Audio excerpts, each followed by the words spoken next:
আমি এখন ঠাকুরকে বললাম, ঠাকুর যদি মাটি না হয় এই ধারণা তোমার মায়ের মূর্তিও হবে না। পাগল মানুষ তো, কোন সময় জ্ঞান থাকে আবার কোন সময় থাকে।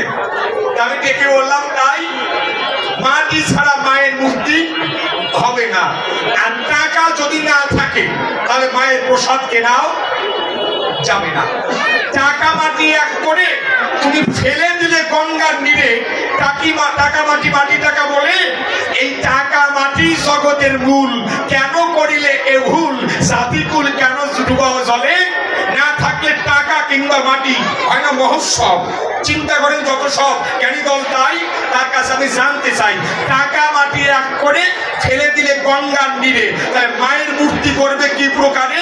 চিন্তা করে দেখি পাই না ভেবে, আজকে তোমার মায়ের মূর্তি আর প্রসাদ কি কি দিয়ে তৈরি হবে কথা নিও। এই পূজার বিধানটা তুমি আমার একটু বলে দিয়েছে। এই যে তিনটা হয়েছে তাই না, আর একটু আমার জানার বিষয়, যদি বাবা আমি বলবো না, ঠাকুর যদি কৃপা করে বলে তো বলতে পারে, আর যদি না বলে তাহলে বুঝবো যে আমাকে অবজ্ঞা করে, সে বলে নাই। আর আমি বাবুর কাছ থেকে, আমার দাদু হয় সম্রাট হয়ে বলছি, এই দাদু যখন শক্তি তত্ত্ব শুনতে চায়, রামকৃষ্ণ পরে হংসদেবের মতো আমি আর বলবো কত শক্তি তত্ত্ব ব্যাখ্যা করে মানুষ জগতে আর কেউ আছে বলে আমার মনে হয় না। ওটা তো সরলভাবে বলতে পারবেন। বসে শোনেন, বিজ্ঞতম আত্মা শক্তি দুই ভাগে বিভক্ত হলো। তবে একটা একটু কঠিন তো চুনা দিলে হয়, একটু জড়াই দিচ্ছে। আত্মা শক্তি দুই ভাগে বিভক্ত হলো, একটা হচ্ছে মোহমায়া আর একটা হচ্ছে যোগমায়া। আমি আবার তার কাছ থেকে জানতে চাই, আমরা বলি শক্তি স্বরূপা, তাই না? কি বলি আমরা? শক্তি স্বরূপা। তাহলে তুমি আমার কথা হবে বেদান্ত দর্শন থেকে জবাব দেবে, বা যেখান থেকে দাও, জবাব দিতে গেলে বেদান্ত দর্শনই লাগবে। আমার কথা নিয়েও এই শক্তি স্বরূপার রূপ কি, কোন কারণের জন্য আত্মা শক্তি যোগমায়া মহামায়া রূপ ধারণ করলো, তোমার কাছে শক্তি তত্ত্ব সম্পর্কে একটু জানতে চাই। একটা জিনিস,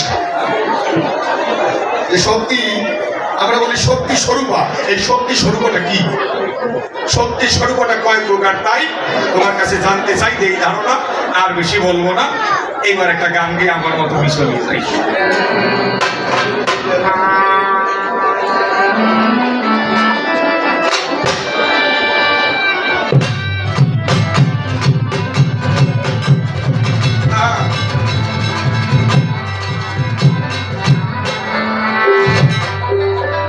আমাদের শক্তি স্বরূপটা জানা দরকার, কেননা আমরা যে মায়ের পুজো দিচ্ছি আসলে এই মায়ের কি শক্তি স্বরূপ নাকি অন্য কোনো শক্তি আছে, সে রূপটা আমাদের জানা দরকার।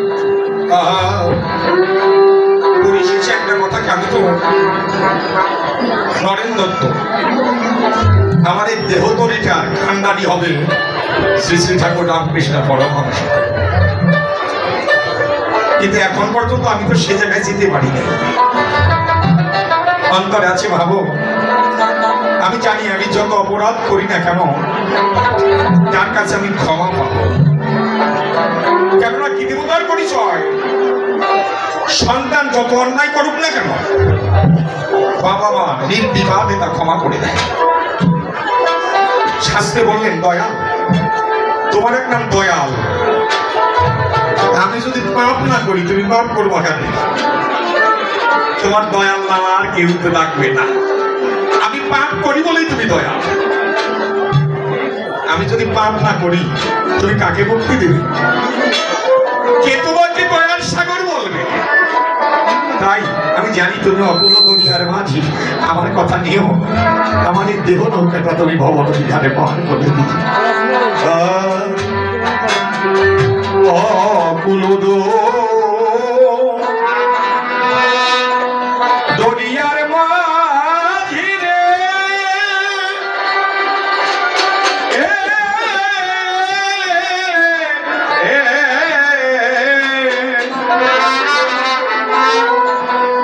হারে মাঝি পার করো আমার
দেখবেন আমাদের এই শীতের দিনে বহু দূর থেকে পাখিরা উড়ে আসে, আবার এই পাখিরা শীত কেটে গেলে চলে যায়। একটা বনের ভিতরে একটা গাছে অনেক শাখার ভিতরে, অনেক ডালের ভিতরে একটা ডালে পাখি বাসা বেঁধেছে। খাদ্যের অন্বেষণে পাখিটা অনেক দূরে চলে গেছে। আবার যখন সন্ধ্যা হয়ে যায়, পাখি ঠিক তার বসাটা চিনে চিনে আবার তার বসা ফিরে যায়। আর আমি মানুষ, একটা পাখি তার বাসা চিনে বাসায় যেতে পারে, আর আমি মানুষ কোথা থেকে এসেছি, আবার কোথায় যাব, কোন দেশে ঘর বাড়ি তা জানা নাই। এই জন্যই অন্তরে জাগেল ভাবো, সাধু গুরু বৈষ্ণবের চরণে ভাব দেব, কৃপা করে নামে ছেড়ে ভাবি দেশে চলে যাবে।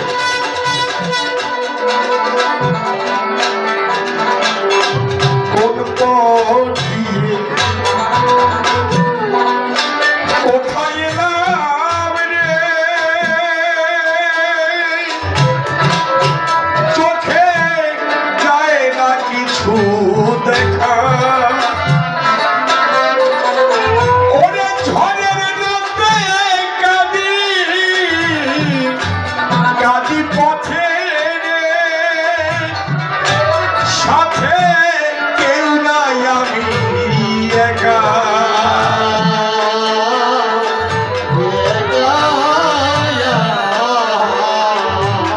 এই ছিল কপালের লেখা,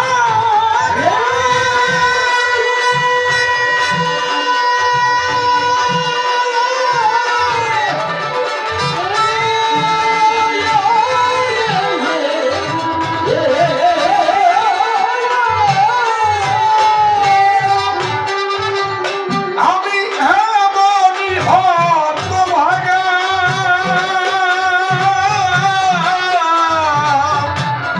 বিপদ কালে সম্বল বিহীন রে, ও তাই যে খুঁজে ফিরি আজ তোমায়।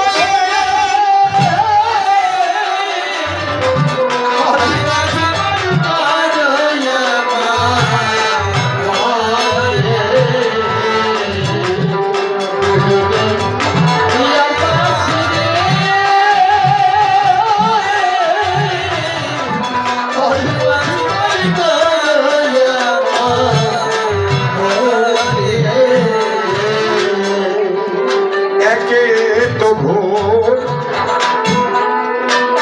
এই আধার রাতি রে,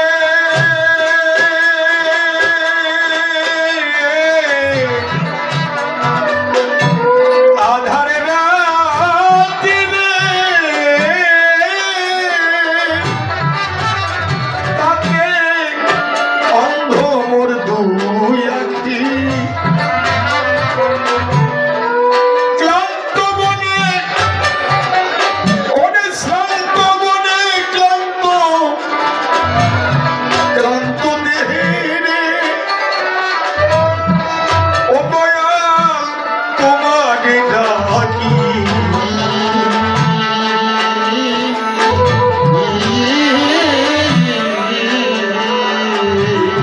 একে তো ভোর আধার রাতি,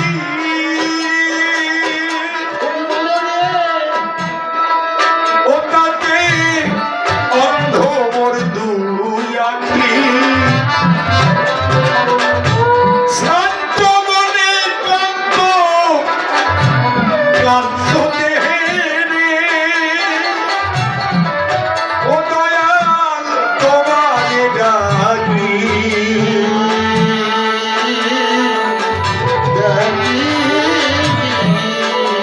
আমি ছিলাম বাকি, হলাম বাকি।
মঞ্জুরি কোষে সেই শহরে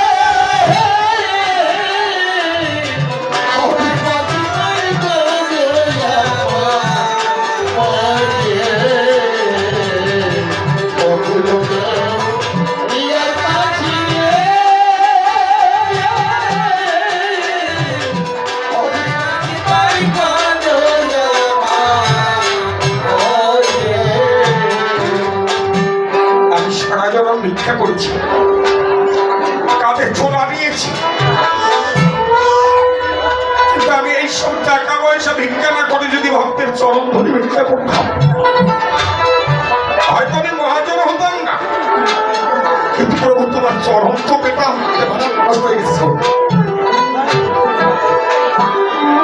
এখন ক্যান্সারের ঔষধ আছে ভাই, এমন একটা দিন ছিল যখন ক্যান্সারের কোন ঔষধ ছিল।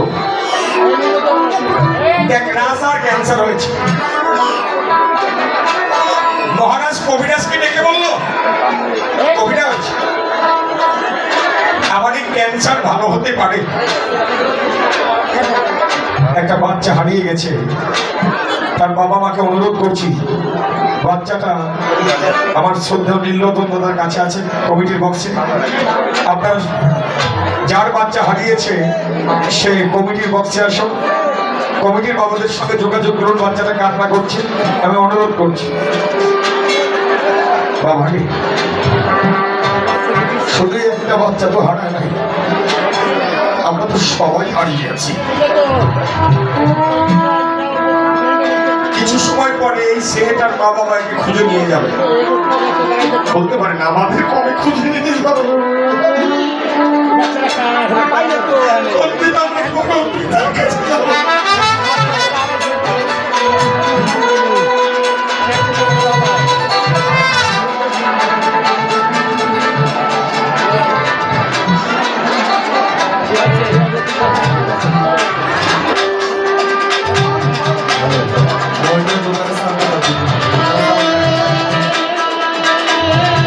আইছে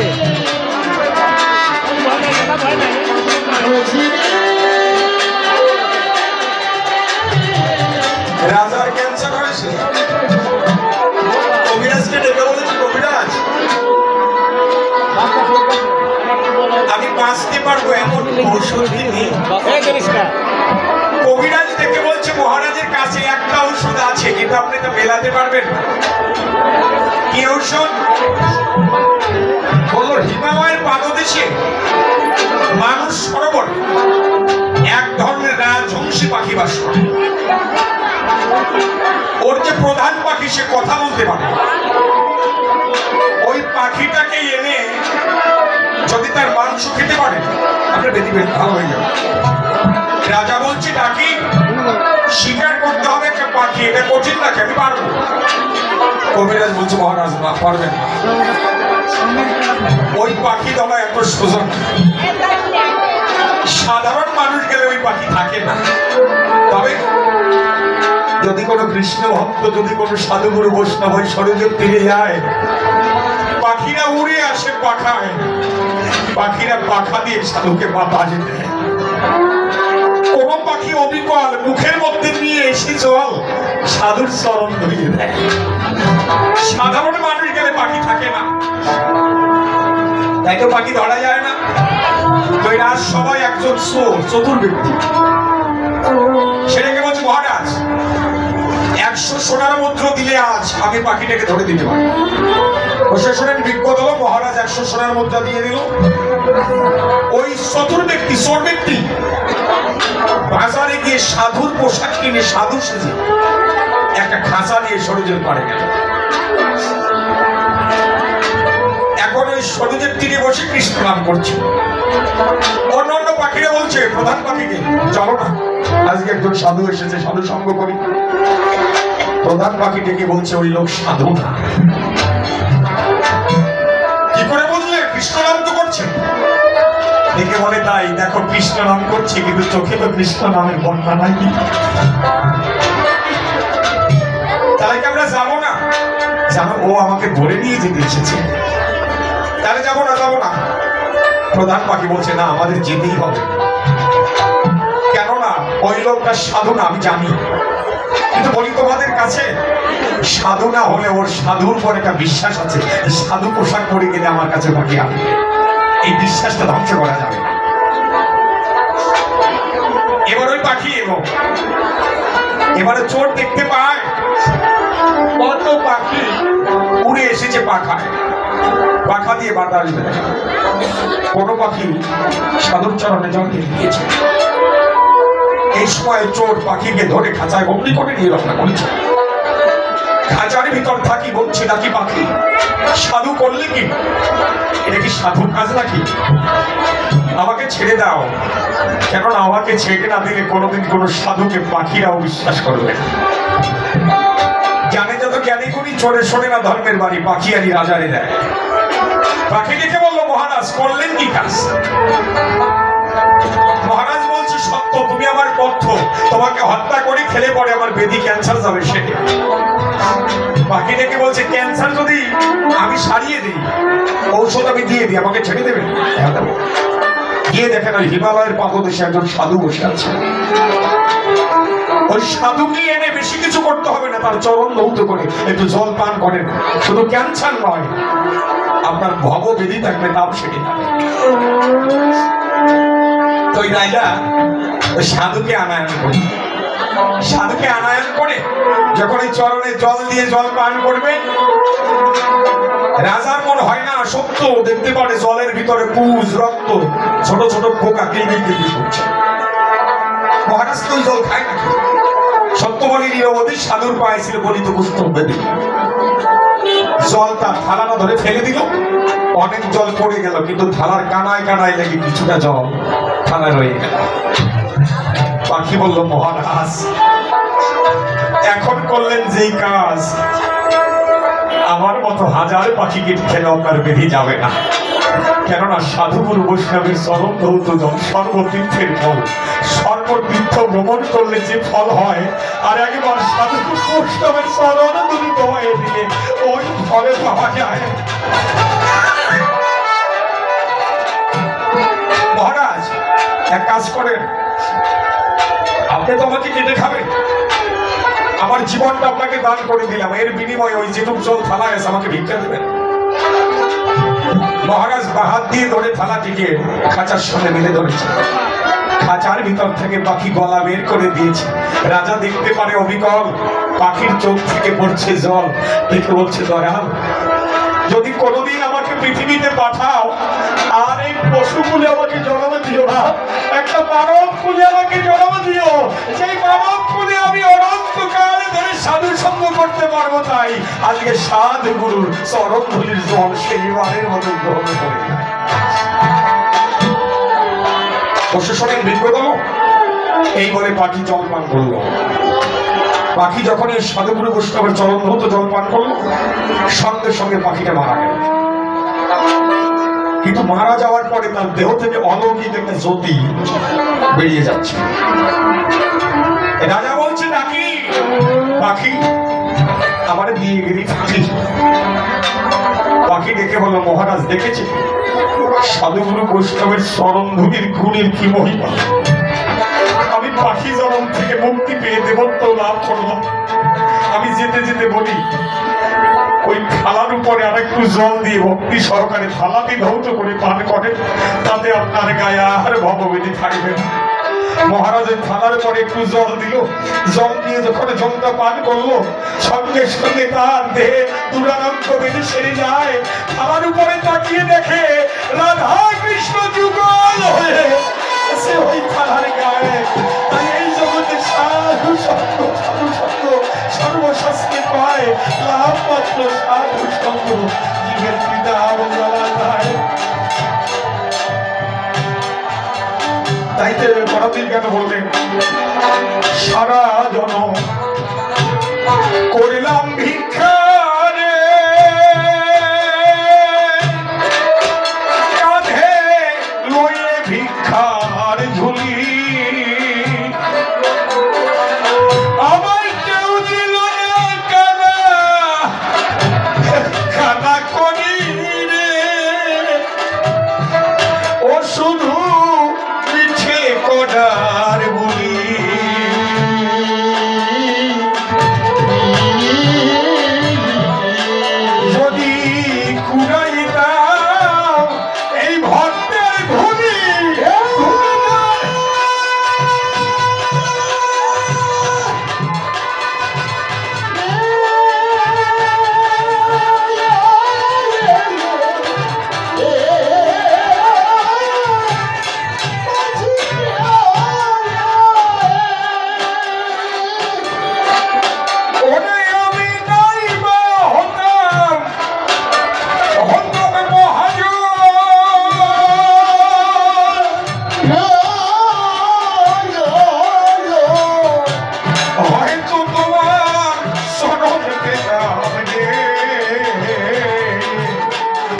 ওরে বঞ্চিত সেই স্বভাব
সাধু সঙ্গ জানি সর্বশাস্ত্রে কয় লবমাত্র সাধু সঙ্গ জীবী নির্বাণ মুক্তি পায়। পরম সাধু পেলাম আজকে আমি দক্ষিণেশ্বরের গায়ে, ঠাকুর কৃপা করে জায়গা দিও রান্না পায়। যে কয়েকটা প্রশ্ন রেখে গেলাম আমি ওই চরণের পরে, সুন্দর করে জবাব দিয়ে তুমি বুঝাইও আমারে। হাতে বেশি বলে কোনো কাণ্ড নাই, প্রথমবারে অল্পে অল্পে আমি ছেড়ে দিয়ে যাই। যে কয়েকটা প্রশ্ন করে গেলাম আমি তা করেন তাই, বেদের ব্রহ্ম পরম পুরুষ শাস্ত্র মাঝে পাই। পরম পুরুষকে কোন শাস্ত্রে নামি গড়ে দিলে, শাস্ত্রগুলোর নামগুলো তুমি বলে যাবে ভুলে। টাকা মাটি এক করে ফেলে দিলে গঙ্গার নীরে যাই, মাটি টাকা টাকা মাটির কোনো প্রয়োজন নাই। টাকা মাটি কেন গঙ্গার জলে ফেলে দিলে তাই, তোমার কাছে দ্বিতীয়বারে আমি জানতে চাই। সতী ধর্মের কথায় আমার সনাতন ধর্মের সতী নারীরা পূজা দিবে তাহার প্রতি পায়। তোমার মায়ের উল্টো ধারা দেখিবারে পাই, পদতলে শুয়ে আছে ওই শিব গোসাই। তোমার মা কেন নিজের স্বামীর বক্ষে পাড়া দিল, সতী কিনা অসতী তাই আমার কাছে বলো। পরের বারে শক্তি স্বরূপা জানিবারে চাই, এই শক্তির রূপ স্বরূপ কি তুমি বলে দিও তাই। শক্তি কেন দুই ভাবেতে বিভক্ত হয়ে গেল, আগে কিন্তু আত্মা শক্তি একাই যে ছিল। একটা শক্তি একা ছিল জানে ভক্তদয়, দুই ভাগে বিভক্ত হয়ে যোগমায়া মহামায়া হয়। এই মহামায়ার রূপটি যোগমায়া রূপটি জানতে চাই, আর মূল শক্তির স্বরূপ তুমি বোঝানো ঠাকুর তাই অন্য ভিতরে আর প্রথমবারে